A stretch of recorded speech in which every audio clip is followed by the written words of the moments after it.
Apéro débrief Game 4. Game 4. C'est pas fini. Il n'y aura pas de sweep. Pas fini. Bon. Il n'y aura pas de balai. Dallas a dit non au balai. Ouais. Et de manière assez autoritaire. Convaincante et autoritaire, tout à fait. Comment ça va, Alex? Ça va bien, impeccable. Nickel.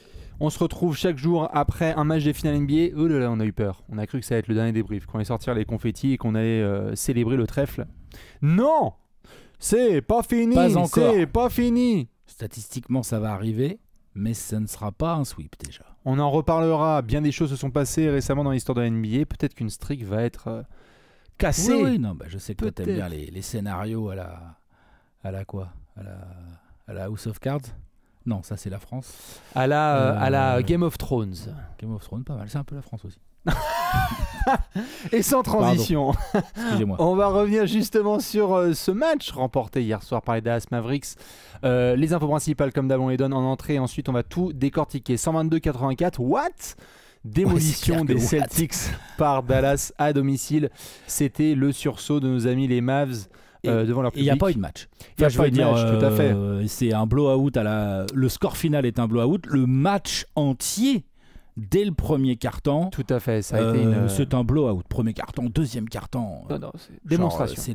Ouais, voilà, ça. 27-14. Non, mais... T'es déjà à moins 13 et tu prends 27, tu en reprends 13. Enfin, bref. Ouais, non, Dallas a totalement déroulé, on va en parler en long et en large. Vous le savez, on va vous tenir au courant s'il y a du match commenté ou pas, parce qu'on a une actualité bien chargée et plein de choses à vous présenter prochainement sur Trash Talk. Donc on va voir, est-ce que Dallas remportera aussi le Game 5, qui a un match monumental ce lundi chez les Celtics. Avant ça, Alex, en parlant de monumental, quelle transition incroyable. Nous sommes avec les poteaux de Rhino Shield sur cette vidéo. Magnifique, avec une coque Vous les connaissez. Celtics. Alors, est-ce que c'est une coque des futurs champions? Logiquement, historiquement, statistiquement, tout ça, oui. Maintenant, c'est pas encore fait. Est-ce que c'est une coque d'une franchise qui va perdre LeBron James cet été? Statistiquement, C'est pas fait. Mais voilà. mais il y a de la marge. Est-ce que c'est une coque d'une franchise qui ne sera plus la franchise la plus titrée ex aequo avec les Celtics? Ah, on saura ça Tu prochainement, vois peut-être. Tout à fait. Nous avons des magnifiques coques. Vous les connaissez, les poteaux de Rhino Shield. Ils ont été avec nous dans plusieurs vidéos. Ici, vous avez de la coque des San Antonio Spurs. Est-ce que de ça, c'est plein de une gens. coque d'une équipe qui un jour Non. va faire un truc sérieux Non. en finale NBA? Non. Si vous voulez casser votre téléphone, mettez une coque des Suns, évidemment. Sinon, il y a le classique là. Finalement, tu Oui. vois, ça, c'est le genre de coque C'est ce que j'avais avant. avec un petit logo NBA. Je sais pas si on le voit à la caméra, mais très simple, très efficace. Moi, je l'ai eu pendant longtemps et là, Petit j'ai logo NBA. switché sur du Pokémon. Donc, tu vois, chacun c'est Sur du Pokémon, ok. Voilà, Ouais. vous Moi, pouvez- j'ai plus de coque. Pardon, si j'ai une coque. Tu l'as encore, évidemment. Bah. Si vous voulez, vous allez sur le site de Rhino Shield. Regardez, il y a plein de collections formidables. Si vous aimez votre téléphone et que vous voulez en prendre soin, vous foncez dessus. Et pendant que je vous montre ça, ouvrez bien vos oreilles, parce qu'on va vous montrer évidemment un petit code promo. Vous avez un petit pourcentage de réduction, ma foi, dans les prochaines heures, prochains jours. Si vous activez justement ça, regardez, je vous montre avec le code Trash Talk. Dès que vous allez évidemment sur le site de Rhino Shield, on vous donnera tous les détails dans la descro. Mais voilà, profitez-en, parce qu'en ce moment là, il faut jouer des coudes un peu avec son téléphone, il faut faire attention. Donc si vous n'avez pas envie d'une remontada, 48 heures, 24 heures, 48 heures. Pardon. dans tu les viens de le dire. prochaines heures, c'est Ouais. 48 heures, Ouais. vous pouvez bénéficier de ce code promo. En d'escroc. Si vous voulez allier évidemment votre passion avec votre téléphone. Merci au Si poteau vous de voulez Rhino une Shield. code Mavs, il y en a Il y en a- sûrement. Ouais, attends, Il y en a sûrement. J'espère que j'ai pas dit une bêtise. Non, Il y en a forcément, il y a toutes les équipes. Il y en a forcément. On est en train de chercher. Il y a beaucoup de modèles différents, hein, dis donc. Attends, je vais montrer ça comme ça, on va être tranquille. Il y a On a du modèle, Suns, hein. la salle elle est belle, la rétro. Ouais, la rétro. Je elle est veux classe. juste aller en page suivante parce que si ça se trouve on a du Dallas Mavericks, si ça se trouve je suis en train de m'enfoncer dans un truc extraordinaire.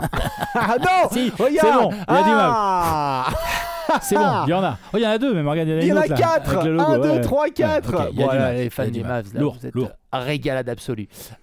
Parlons évidemment de ce Game 4 remporté par les Dallas Mavericks. Alex, juste avant que, comme d'hab, on revient un petit peu sur ce qui avait été dit. On était fâchés, on était rouspiche quand même parce que on avait fait un débrief du Game 3. Alors on avait vu Boston remporter les 2 premiers matchs à domicile. On les avait vus très impressionnants sur le Game 3. Ouais. Et un des centres de discussion, un des plus gros sujets, Ouais. c'était notamment sur cette attitude et cette défense de Luka Doncic. C'était un peu le sujet principal qui découlait ensuite de plein de choses Oui. et sur lequel on avait mis un petit peu un point d'orgue. On n'était pas content, on voulait voir une réaction et on va parler, et je vais te lancer là-dessus notamment sur le match. Il y a plein de choses à devoir souligner, mais force est de constater qu'il y a eu un changement quand même. C'est vrai. Et après, je Vas-y, suis je t'en d'accord. prie, hein. Après, je trouve que avec le recul dont vous nous savez capable, évidemment. Tu peux parler de toi. Ouais, surtout moi. Il est vrai qu'on s'est peut-être un tout petit peu trop focus sur Luka Doncic lui-même, le bonhomme. Je veux dire, dans ce sens-là, et on en a vu un bout de démonstration dans ce Game 4, c'est-à-dire que, oui, Luka Doncic nous a énervé, il se fait blow-by, il met sûrement pas les efforts défensifs qu'il faut et ça coûte des points à son équipe, mais dans sa globalité, depuis le début de la série, ou au moins le Game 2 et le Game 3 perdu par les Mavs, ils n'avaient pas si mal défendu que ça, puisqu'ils ont encaissé 105, 106 points face à un des meilleurs ratings offensifs de l'histoire de la NBA, donc c'est quand même pas rien. Et on avait peut-être un tout petit peu trop... un petit peu pas assez parlé du fait que c'était surtout l'attaque des Mavs qui était légèrement en progrès pendant le Game 3, mais qui devait, elle, se montrer plus incisive face à également l'excellente défense des Celtics. Et pourquoi je parle de ça? C'est parce que oui, c'est vrai que Luka, il fait des efforts, on a tous vu l'action sur Tatum, il se laisse pas faire, c'est clair, c'est super, mais je trouve que la vraie grosse différence, elle est dans deux critères très importants.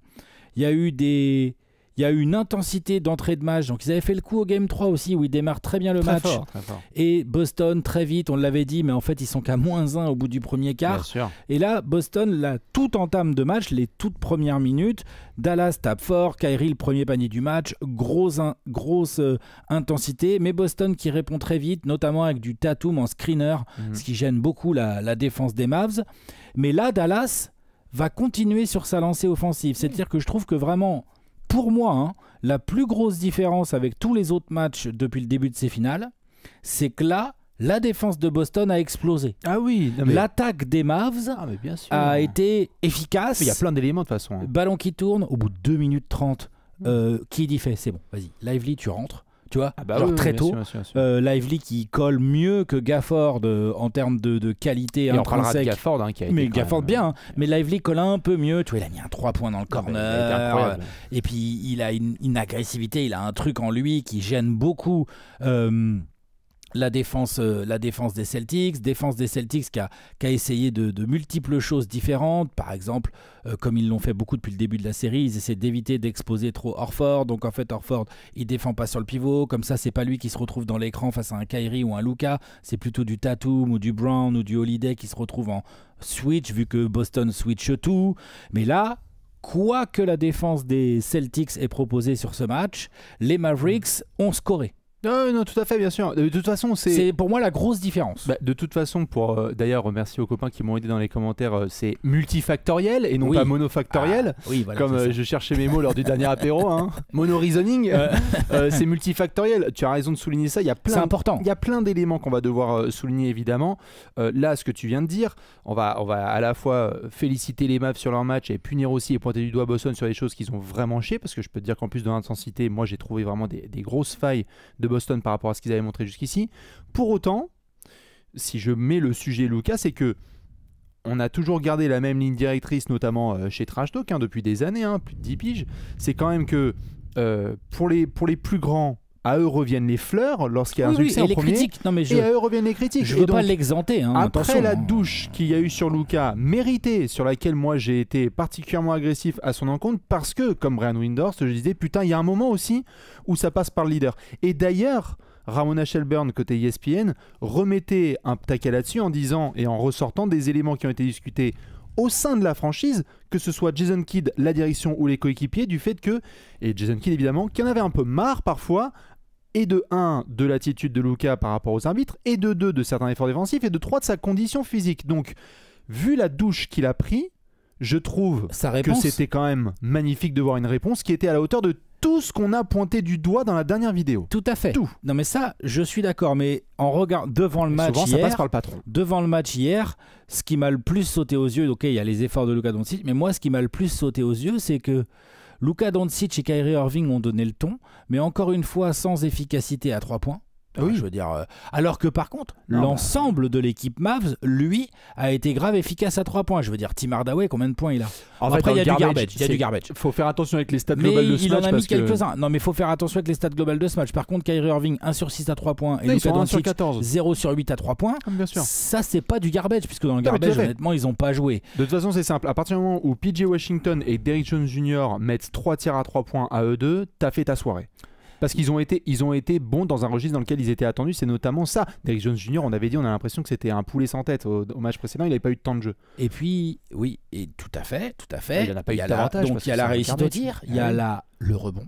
Le rebond, bah ça Là, c'est le rebond, c'est attention. plus gros, hein. Là, Ça fait péter la et gueule. donc ça, c'est du collectif. Ah mais tout à fait. C'est- En fait, c'est c'est- en entonnoir. Moi, je suis Ils ont d'accord. surtout, oui, Luka Doncic a les efforts qui sont meilleurs, mais ce que Dallas doit garder en tête, Luka doit continuer dans cette lignée s'il veut que Dallas reste en vie dans cette série, c'est évident.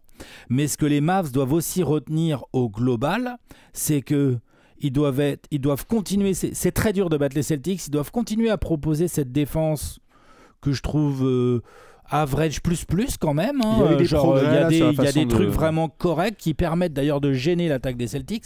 Et surtout, ils doivent continuer à être aussi disciplinés et agressifs en attaque. Ah, bien sûr. Ce que je veux juste dire, c'est que, et évidemment, on veut bien vos avis, parce que comme on l'a dit, encore une fois, c'est multifactoriel. Il y a au global, et on le voit dès l'entame du match, des meilleurs efforts de la part de tous les joueurs de Dallas, parce que aussi, on va pas commencer à se mentir, les joueurs de NBA le répètent souvent, il n'y a rien de plus difficile que de battre une équipe en série de playoffs lorsqu'elle est face au désespoir. Les Mavs n'avaient pas le choix. Non, mais ça, dos au mur. Boston a de la marge. Ce que je veux dire par là, c'est qu'on Tout peut à fait. dire, attention, Bien sûr. ils n'ont pas une marge extraordinaire, mais Dallas, Ils ont là, de la marge, c'était quand même, hein. soit tu terminais avec un titre qui est célébré dans ta salle, à côté de ton vestiaire, devant ton public, ou tu donnes tout. Et donc, oui, ça veut dire que l'entrée de Josh Green, j'ai trouvé aussi qui était très très bonne. Super. Derek Lively, ça a été très bien. Dante Exum, Les deux là, aussi c'est a fait- activité, Tout à fait. stats, ça vient se battre au rebond offensif, ça score. Bien sûr, ce qui permet aussi à d'autres garçons comme Kyle Luka d'être conscients et à l'aise défensivement, c'est que derrière ça a suivi. Ça veut dire quoi? C'est-à-dire qu'on a retrouvé aussi un côté un peu plus agressif de Derrick Jones Jr. Ça veut dire qu'on a retrouvé aussi Exum et Josh Green qui vont se battre sur des gros ballons. Et on a évidemment Derek Lively qui est extraordinaire. C'est quoi? C'est le 3e meilleur joueur de Dallas sur cette série, Derek Lively? Sur des finales NBA en tant que rookie, à peine 20 piges ou même Ouais. pas 20 piges, c'est le 3e meilleur joueur. Ouais, je pense. Non, ce serait Ouais, qui meilleur sinon? joueur. Moi je pense que c'est Derek Lively. Hein. Je vois pas qui ça peut être. Mais donc, t'as tout le monde Ça fait qui combien s'y de met. double-double qui pose là? C'est au moins le deuxième? De suite, ouais, de Ouais. suite. Il n'y avait pas au match? Non, je sais plus. Bon, il y en a au moins deux de suite. Et c'est vrai que tout le monde s'est donné davantage. Tout le monde. Tout le monde. Et donc, rien que déjà dans l'effort, c'est quelque chose qui ne dépend pas de ta réussite au tir ou de quoi que ce soit. Rien que déjà dans l'effort, j'ai trouvé, on avait parlé dans la preview de cette série du tempo et de la façon dont le tempo devait être dicté, notamment par Boston. Dallas a dit, ça va se passer comme on le désire. Et Boston n'a pas répondu à ça. J'ai trouvé que l'intensité globale, à l'inverse, l'intensité globale des Celtics n'y était pas du tout sur ce match. Non, J'ai pas du tout senti que c'était un match pour aller gagner le titre. Et puis dès, allez, je vais peut-être exagérer un peu, mais dès le milieu du deuxième quart, tu sens que le match C'est est plié, c'est plié. Tu sens qu'ils vont le laisser filer. Et puis alors, la deuxième mi-temps, évidemment, ils laissent complètement filer, mais bon, ils sont déjà à moins 26 à la mi-temps, hein, et ça passe à 30 très vite après dans le troisième quart. Ouais. Donc effectivement, le match est plié. Mais c'est vrai que Boston a laissé filer ce match parce que c'est fait déborder d'entrée et parce que derrière, tu sens quand même, et c'est compréhensible. Maintenant, on aura l'occasion de rediscuter quand on va se projeter dans le Game 5. C'est compréhensible. Tu mènes déjà 3-0, tu es en train de te faire défoncer, le public est en feu, il y a des tirs qui rentrent en face, tu te fais déboîter au rebond, tu lâches, tu laisses filer le match. Puis ils le font pas à moitié, hein, genre il y a moins 30. Ah non, ils font pas semblant. Voilà. Ils font pas semblant. Quoi. Parce qu'ils sont capables de caler des runs. De toute façon, il n'y a pas un joueur qui a joué 30 minutes à Boston. Si. Non, Si. il y a Derek White, mais avait 31 vraiment, minutes, ouais. mais vite fait. Quoi. Ah non, mais sinon, à partir du moment où tu as plus de 20 minutes de Pritchard et de Hauser, c'est terminé. Tout à fait. Ouais, t'as Même 10 minutes de Luke a Cornet. joué. T'as 10 minutes de Luke Bah oui. Cornet. En fait, il y a drapeau blanc, je crois, c'est à la fin du troisième quart. Mais donc, c'est vrai que Drapeau blanc total à la fin Ouais. du troisième quart Troisième et quart. match lâché dans le deuxième quart. moi, j'ai trouvé que dans l'entame, donc meilleure défense notamment de Dallas à la fois sur la première ligne, qui est un truc qu'on a martelé, et moi le premier depuis le début, là c'est un première ligne de Dallas, ça y est là, c'est mieux. Voilà ce qui se passe, c'est plus compliqué. Et pour autant, même quand tu as des pénétrations de Boston, j'ai trouvé que les Celtics étaient moins efficaces et appliqués dans la finition. Beaucoup de trucs proches du panier où ils n'ont pas été... franchement, Jrue Holiday, Jaylen Brown, c'est le premier Ça a match raté auquel il du passe à lay-up. côté. Ça a raté du lay-up. Ça s'est quand même, plaint de l'arbitrage. Moi, j'étais en direct devant le match et Ah ouais. tout de suite, dès que Dallas a commencé à mener au score, j'ai vu des commentaires de gens qui me disaient que Scott l'arbitrage Foster. était en train d'influencer le match. Sur certains calls, j'entends, je veux bien, Tatum, il y a un drive ou deux où il se fait hack et tout, il a pas les lancers. J'entends, mais globalement sur le match, l'arbitrage, là, c'est quantité négligeable en fait. Mais évidemment. C'est des gens Ça qui a raté s'amusent. du lay-up, ça a Tout à raté fait. du tir ouvert. On est obligé de s'amuser parce que nous, les premiers, quand on met hashtag Scott Foster, bah, on sait que voilà, c'est tout de suite drôle parce que c'est un des nettoyeurs de la NBA. Ça veut pas dire que ça a été utilisé pour. Comme le dit Alex, là, c'est un tout petit élément dans. Mais tu vois, Jaylen Brown, on avait dit que c'était jusqu'ici indéniablement le MVP des finales de cette série. C'est le premier match auquel il passe à côté. Ouais. Mais enfin, Vraiment bon, à après, côté. qui n'est pas passé à côté Boston? Oui, mais quand lui passe à côté, Oui, c'est compliqué. c'est très compliqué. Mais je veux dire, Tatum, il survit un peu en début de match, c'est lui qui Au début. score. C'est lui qui score, mais Ouais. après il sombre avec tout le monde. Oui. White et Holiday, 0. ça sombre. Et puis il y a des fautes un peu rapides sur Horford. Du coup, tu fais jouer Tillman qui propose des choses, mais c'est compliqué. Enfin bref, Moi, j'ai trouvé l'absence de Porzingis aussi sur ce match-là, Bien c'est sûr. pas du bien. des pertes de balles vraiment foireuses de la part de Boston, parce que des pertes de balles par grosse pression défensive, d'accord. Putain, il y a des pertes de balles. Non, il y a C'est des. un manque de Tout concentration, à fait, désolé. notamment Holiday notamment. Ouais, tout à fait. Il y a des pertes de balles d'Holiday. Enfin, où j'en tu ai au te dis, moins mais- deux en tête où. Ouais. Et il y a une cross courte de Tatum pour Jaylen Brown, où Jaylen Brown, limite, il est en train de s'allumer une clope, et la balle, elle va en sortie. Et moi, j'ai envie de dire, mais. Donc, ils ne sont pas concentrés. Non, ils sont pas concentrés, Ils sont pas concentrés. ils laissent filer le match, ils se font éclater, ils se font taper dessus d'entrée et après ils laissent filer. Ils laissent filer pourquoi? Parce qu'ils mènent 3-0, enfin maintenant 3-1, mais au moment où ils laissent filer, ils mènent 3-0 et parce qu'en fait là ils repartent à la maison. Donc Boston, quoi qu'on en dise, malgré ce blowout, malgré tout l'espoir que ça peut représenter pour les Mavs et tout, Boston va avoir l'occasion de finir et d'aller chercher le titre. Ça fait combien? 16 ans qu'ils ont. C'est 2008, hein, Boston, la 2008. dernière fois. Ça fait 16 ans, donc on va avoir l'occasion pour la première fois depuis 16 ans de finir à la maison et d'aller choper un titre. Donc on peut comprendre le mécanisme mental et humain qui fait que, bon, tu te dis, attends... Toi, t'es Mazzula dans le vestiaire, t'aurais. Ah, mais je suis ultra vénère, je casse la table. Je casse la table. Pourquoi je casse la table? Parce que je sais le danger que ça représente. Attention. hein. Je comprends mes joueurs, si je suis Mazzula, je comprends le côté tu te fais éclater, tu laisses filer et tout, parce que et comme tu mènes 3-0, tu te dis attends, j'ai encore 3 balles de titre. Oui, c'est ça. Mhm. Avantage du terrain. J'ai l'avantage du terrain, on est à Boston là pour le match 5. T'en as 2 au cas où. Sauf que par contre, je suis ultra vénère si je suis coach Mazzula, parce que il faudra pas la laisser passer là, la rencontre. C'est-à-dire qu'est-ce qu'on fait? Dallas, oui, le TD Garden va être en feu, prêt à célébrer et tout. Qu'est-ce qu'on fait si Luka et Kyrie, ou Luka et je sais pas qui, ou même pas Luka, hein, j'en sais rien, moi, les Mavs démarrent fort un match et commencent à être devant et commencent à y croire et à s'accrocher avec leur défense average plus et leurs joueurs offensifs qui certes ont parfois des difficultés face à l'excellente défense de Boston, mais qui viennent de prouver qu'il y a des solutions à trouver. Qu'est-ce qu'on fait? On laisse filer encore parce qu'on se dit il y en a encore 2? Game 7, hein. Donc, ah oui, bah attends, il faudra un 6 aussi dans ce cas-là d'abord. Doucement, quand même. Tout à fait. Maintenant, s'il y a 3-2, Oui, bah tu reviens à Dallas. tu reviens à Dallas. Si Boston termine ça à Dallas, Donc extraordinaire. Non mais, Mais moi, je pense que s'il y a ça, Attends, vas-y. non mais c'est intéressant ce que tu dis, parce que pour moi, là, le match de lundi, si Dallas gagne, on a un Game 7. Ah, alors, donc, Peut-être que c'est trop prématuré et que Boston va Donc- dire fuck Bastien, on a gagné en 6. je suis d'accord. Donc, on est en train de dire que le match 5, là, qui va se jouer dans la nuit de lundi à mardi prochain, la question c'est, et si les Mavs nous sortent un grand match à Boston, parce qu'il va falloir un grand match, hein, attention. Ils Hein. peuvent. Et si ils peuvent, bien, je dis pas qu'ils peuvent pas, je dis s'ils le font, Mhm. on peut tous se dire, on a tous envie de se dire, même ça reste que de la théorie, que le Game 6 à Dallas pourrait être quelque chose que les Mavs peuvent encore plus gagner que le Game 5 à Boston. Mhm. Donc ils seraient avec un avantage qui récupérerait leur public et tout, qui aurait trop envie d'aller arracher un match 7. Qu'est-ce qu'on est en train de dire? Parce qu'après, attention là c'est de l'hypothèse de fou furieux, Ah, vas-y, mais hein. après, Moi, je suis à l'aise, les hein. Game 7, on commence à les connaître en playoff. Enfin, ils sont pas tous pareils, mais beaucoup d'entre eux, il y a un petit côté boue, guerre de tranchées, c'est compliqué. Ça dépend. Les tirs, ça dépend, mais on en a quand même pas mal, hein, surtout en finale. On en a quand même pas mal où c'est pas les plus beaux matchs de la Terre. T'as des branlés aussi. Où t'as un match, il y a tellement de tension En qu'une finale équipe n'arrive pas, finale ou pas finale. En finale, oui. En finale, on a quand même pas mal de guerres de tranchées un peu cracra, où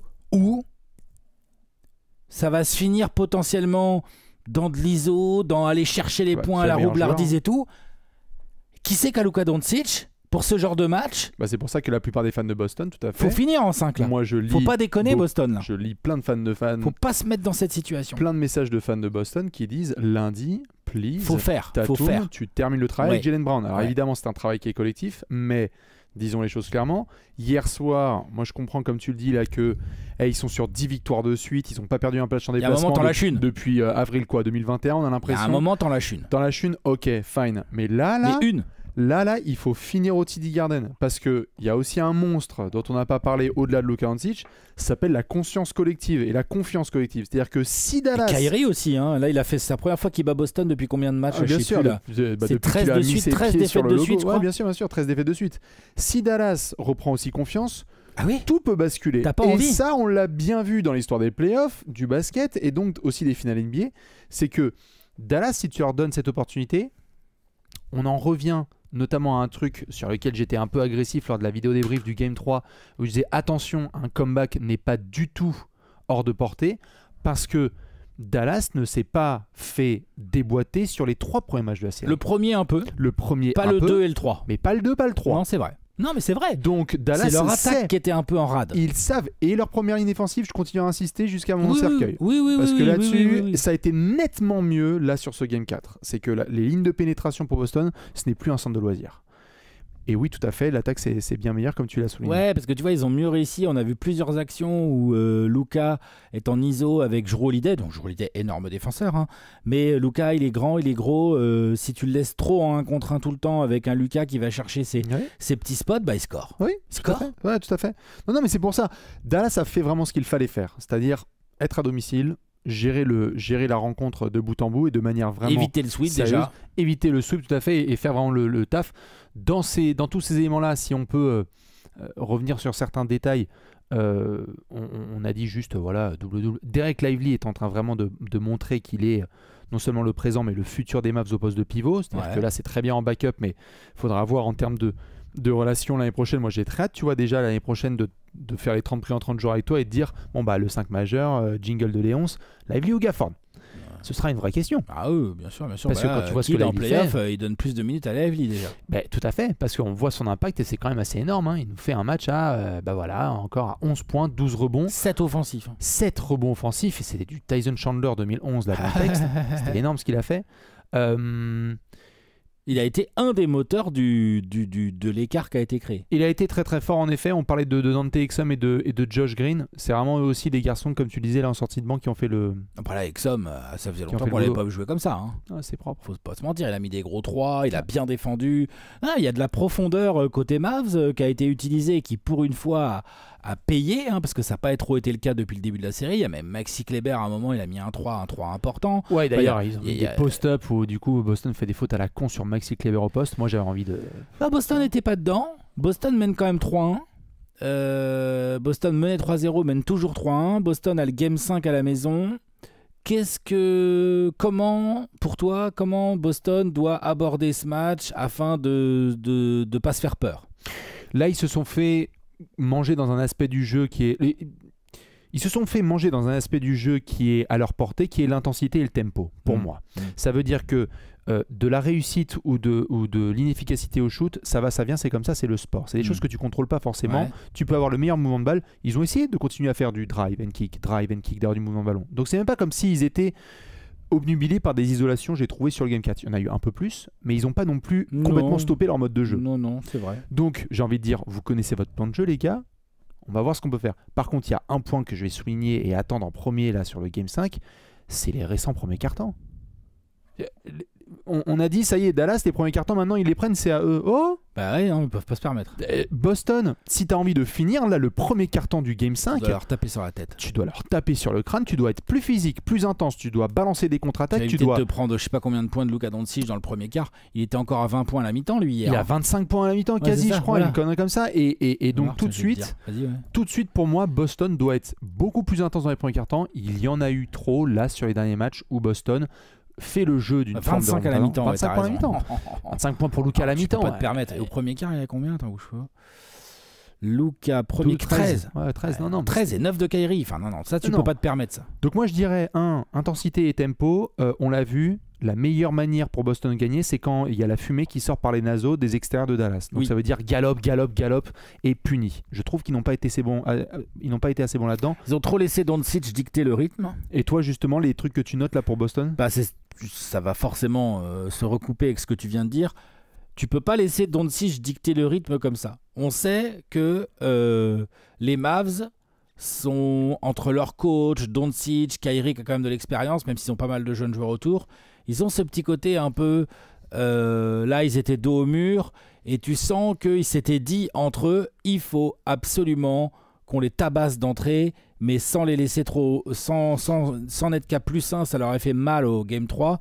Là, ils avaient vraiment envie de défendre dur, ils ont tenu le tempo et surtout, ils ont été agressifs pour se créer les tirs qu'il faut pour tout de suite obliger la défense à modifier certains choix. En gros, ils se sont dit, il faut absolument qu'on inverse le rapport de force. Là où notre attaque n'arrive pas à être performante à cause de la très bonne défense des Celtics, il faut modifier ce rapport de force le plus vite possible. Je pense que TD Garden ou pas, ils vont réessayer de faire la même chose. Bien sûr. C'est-à-dire, tu essaies de trouver des ISO, tu essaies de trouver les meilleurs switch possibles et de les exploiter. Tu essaies d'aller chercher Horford, tu essaies d'aller chercher même Tillman quand il est là, quand il est sur le terrain. Non, ils ont continué à attaquer sur Heuser dès qu'il rentre parce que même si Sam Heuser fait du bon taf, ça reste mieux que d'attaquer sur Holiday, sur Tatum ou sur Brown ou White. Tu vois, voilà, ça c'est sûr. Ils sont malins, ils vont refaire la même. Donc effectivement, Boston doit être prêt à ça. Et surtout, Boston ne doit pas nous montrer le petit truc qu'on a vu hier, là, qui est, tu sais, comme j'ai dit, quoi, le côté genre, ça va, on a encore des balles de match derrière. Bah ça... C'est comme au tennis, ça. Quand tu mènes 40-0 et que c'est les balles de match, vaut mieux finir plutôt que 40-15, 40-30 et merde, putain, tu vois, genre, bien sûr. Voilà. Bah, de toute façon, on va pas tourner autour du pot. De tout le projet Brown Tatum avec Brad Stevens qui était soit sur le banc, soit sur les loges, en haut dans les loges pour essayer de diriger la franchise, c'est le match le plus important de l'histoire récente des Celtics. On y va. Parce que là, par contre, s'il commençait à avoir une tendance qui s'inverse, tous les piliers sont déjà posés pour foutre la pression aux Celtics. Ils nous ont déjà montré qu'ils pouvaient quand même rater des très gros coches. Oui. Ils nous ont déjà montré. Mais voilà, c'est ça. Donc on en revient à un truc. Après, tout à l'heure, on faisait vraiment l'hypothèse de fou, où Dallas... Ah, moi j'ai dit 4-3 Celtics, je suis tranquille. Le vrai truc, c'est qu'est-ce qui se passe dans la nuit de lundi à mardi si les Mavs réussissent à sortir un grand match. Si les Mavs ne parviennent pas à sortir un grand match, je pense que les Celtics vont faire ce qu'il faut pour gagner. Si les Mavs sont dans un grand soir avec du bon Kyrie ou du bon Luka ou les deux, ou une bonne défense qui les fait chier, de l'agressivité, et puis public, Luka et Kyrie sont capables de s'en nourrir, donc faut se méfier. Tu vois, donc je pense pas que ça... C'est un peu comme à Dallas, il y avait le public en feu, mais ça change des choses, mais ça booste surtout les joueurs locaux. Qu'est-ce qui se passe? Comment Boston réagit si les Mavericks sortent un grand match? Est-ce qu'ils sont capables de le gagner quand même?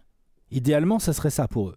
Ou est-ce qu'ensuite ils se retrouvent un peu « Oh la vache, les Mavs viennent de prendre le 5 à l'extérieur, maintenant on va à Dallas, là tu vas avoir tout le monde qui va commencer à dire hop, hop, hop, hop, hop, hop, hop. Comment ils vont faire au Game 6 face à Luka, et au Game 7, pardon, tu vois, genre, on va tout de suite se projeter très loin. C'est en ça que, tout à fait, moi c'est pour ça que je disais en rigolant qu'on se retrouvera en 7 pour un game incroyable à vivre ensemble, j'espère, parce qu'on aime vivre les grands moments aussi. On a tourné autour aussi de pas mal de joueurs là, et de scénarios. Un élément, puisque tu me posais la question que je vais surveiller aussi sur le Game 5, c'est que on disait en préambule là que Luka a eu des critiques qui ont été faites sur lui et qui étaient justifiées, auxquelles il a répondu. Le scénario a été bon, notamment dans son sens, parce que Dallas a mené tout du long. Hormis le 9-6 ils ont mené tout du long pour Boston au début du match, mais sinon on mené tout du long. Oui.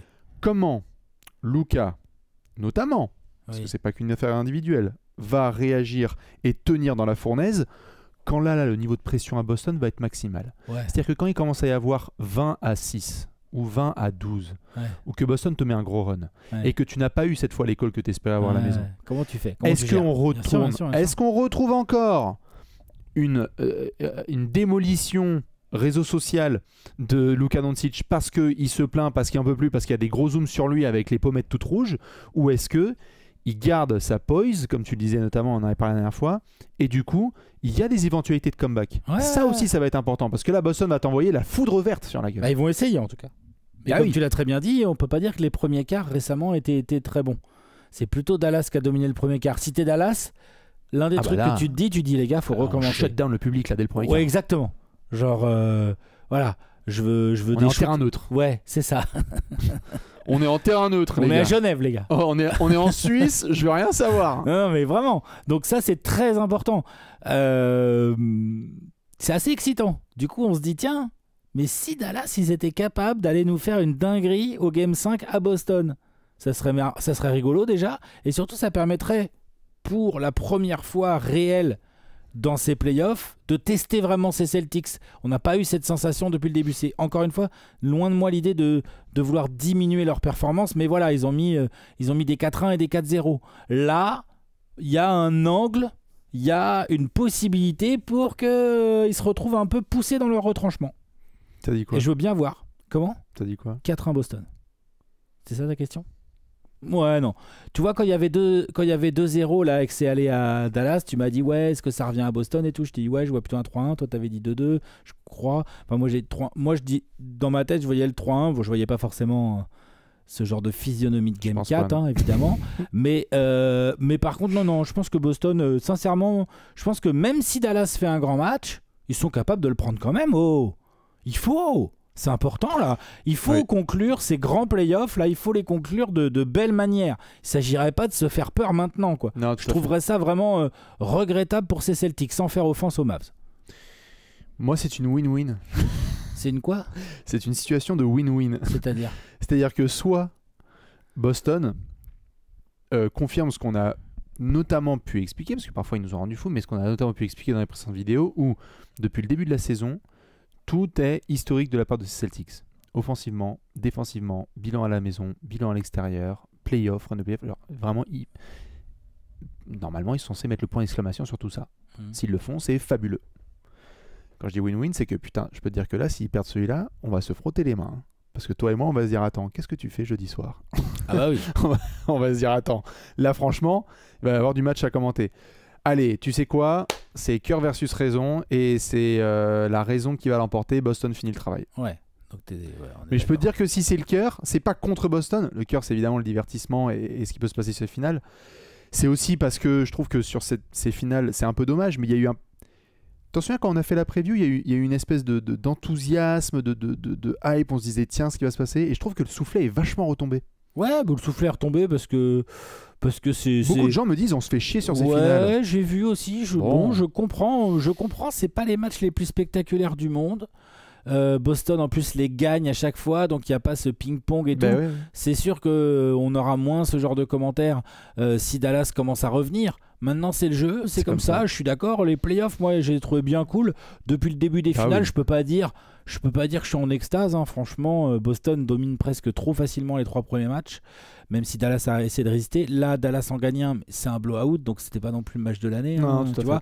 Donc c'est vrai qu'on attend un peu les grands matchs dans ces finales. Bon, on aura un lundi. Est-ce qu'on va en avoir un lundi? Peut-être. Mais en tout cas, la pression, elle est plus sur Boston du coup lundi. Parce que les Mavs, là, je te dis pas qu'ils ont envie de prendre 4-1. Hein. Je te dis pas qu'ils ont envie de prendre 4-1, mais... C'est équilibré, je dirais. Okay. Non, je sais pas. Moi, j'ai l'impression qu'elle est plus sur Boston quand même. Mais je pense qu'ils peuvent la gérer. Hein. Après, les mecs, ils vont quand même... faut pas oublier. Hein. Je vois ce que tu veux dire. Après, Boston va dans le TD Garden, dos au mur, avec 3 balles déjà dans le dos. Hein. Donc, la pression, elle est monumentale. Dallas, tu veux dire. Dallas, oui, pardon. Ouais. Alors, la pression est monumentale, mais... c'est pas comme s'ils y allaient pour se faire sweeper. Là, ils viennent de sauver le sweep déjà. Là où je te rejoins. Et eux, ils ont beaucoup de choses à gagner. Ils ont une finale à perdre.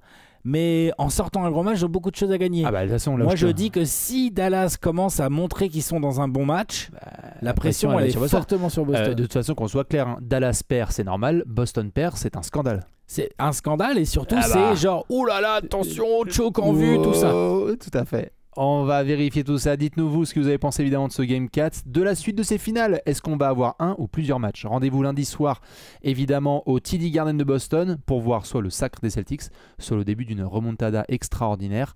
On vous souhaite un bon week-end. Évidemment, il y aura un débrief mardi. Des bisous, à la prochaine. Ciao.